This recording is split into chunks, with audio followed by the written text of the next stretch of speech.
Samantala, mainit na palakpakan pa rin ang tinanggap ni Filipina tennis star Alex Ayala mula sa kanyang mga kababayan habang nire-representa ang Pilipinas sa home court nito. Ito ay sa kabila ng tuluyan ng pagkakalaglag niya mula sa WTA 125 Philippines Open. Si Kyle Basa para sa Balitang Sports.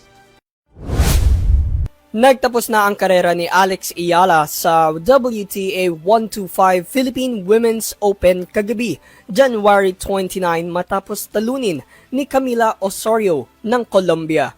Hirap ang ating kababayan makasungkit ng kahit isang set. Tuloy-tuloy ang mga errors ng ating pambato at tinapos agad ng Colombian foe ang laro sa scores na 4-6 at 4-6. Dahil dito, hindi na makakaabante sa semifinals ng torneo ang Pilipina tennis player. Ayon sa interview, naging maganda ang kanyang linggong paglalaro dito sa Maynila. Kaya lamang ay dismayado ang ating pambato sa kanyang performance. Sa kabila ng pagkatalo, nilulook forward lamang niya ang mga susunod na laro. Open.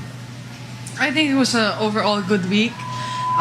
Of course, disappointed about today. I definitely think I've had better days, but it's just how it is. I have to accept it, and there's always next week. Yeah.